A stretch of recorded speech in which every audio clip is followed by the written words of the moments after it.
1, 2, 3, let's go. Wednesday afternoon.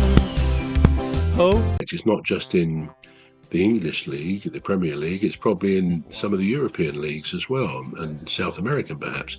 You've got to produce the results. If you don't, you're pretty much out. And strangely, we said this before, but it's one of very few jobs where you can fail and then be paid a fortune to buy off your contract. And, you know, it's nice work if you can get it, of course. But yeah, it is. It'd be very hard to say Slot has had a bad season.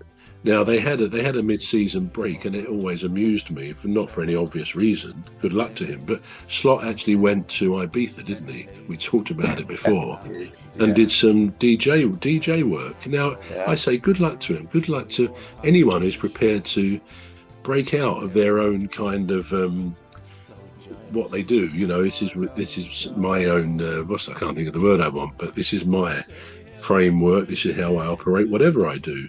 So to see someone do something that's certainly not obvious for a Premier League football manager, to go to the great young people's dance island of Ibiza and be doing some DJing, I think that's great. I think I admire anyone who will break out of their own fiefdom. That was the word I was looking for. Their own sphere of influence. But at the same time, I don't know, does it matter what impression that might give to his players? Is he trying to get down with the young uns? Is he trying to, you know, which we all do sometimes, and I think those barriers are largely being broken down anyway. I mean, I expect at your wedding you were giving it large down on the dance floor. I mean, I was. Well, there you I are. will be. I will. I'm compiling a few clips from that. I will be sharing with my bro. I'd like to see those. Yeah, do. Yeah.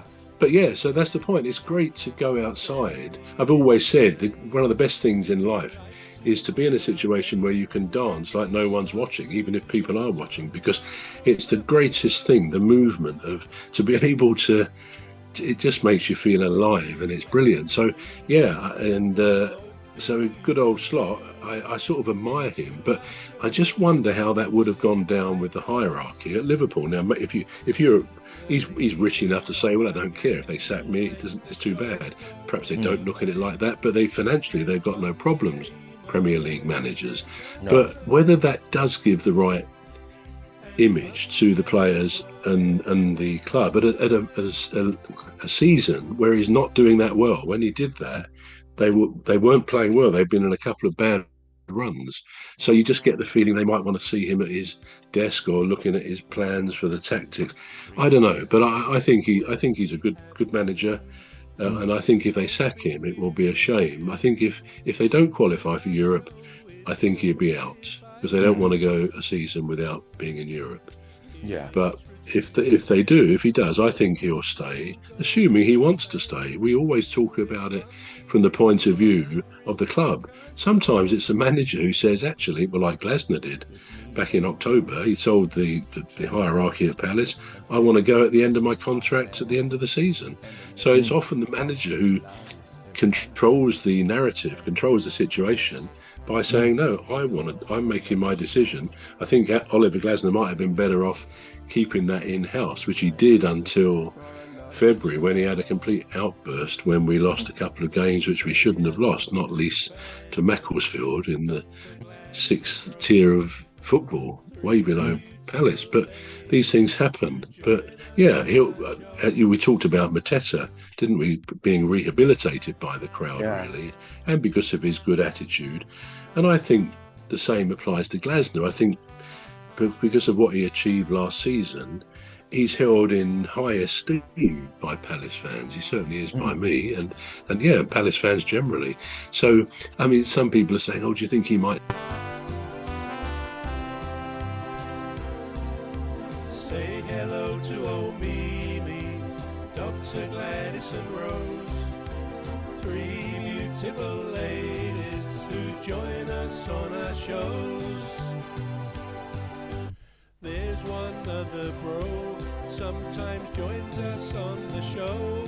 oh, do you think he might stay if we win the Conference League? Which Palace could well do. We were always the favourites to do it, and it's getting a bit closer. And that was my thought at one stage. If we win that and finish fairly well in the league, which we should do, then he may decide to stay. But I don't think he will. I think a man who makes up his mind, and he's done this at previous clubs, he's let them know he doesn't want to stay beyond 2 or 3 years. I think at Frankfurt he may have stayed 4 years. But yeah, he knows what he wants. And I think in today's hire and fire world of managers, I can absolutely understand any manager who says, I'm going to control when I go, assuming he doesn't get sacked in the meantime. He's done very well, Glasner, really, very well.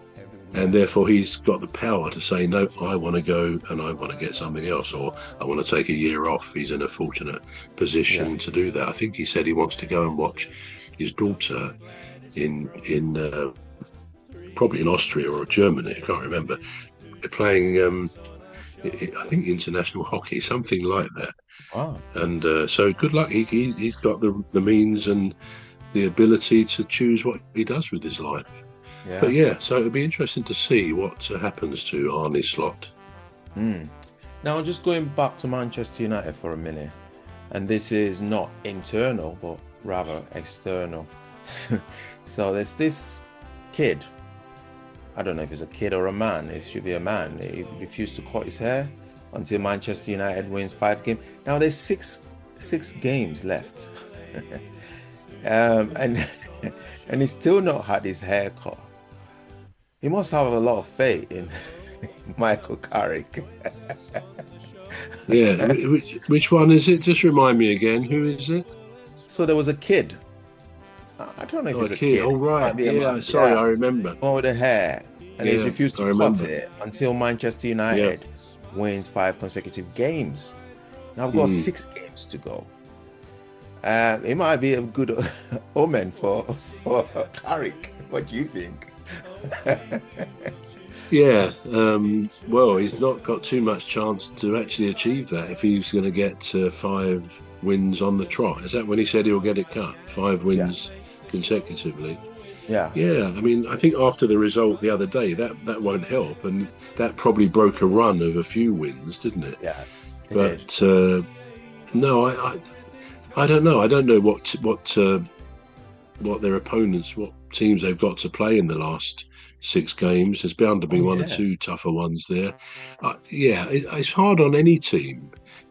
Any team in the Premier League now with 6 games to go. I think Palace and Man City have got 7 because we've got this game still to be arranged with a date. But there we are. To say that. Say hello to old Mimi, Dr. Gladys and Rose, 3 beautiful ladies who join us on our shows. There's one other bro, sometimes joins us on the show.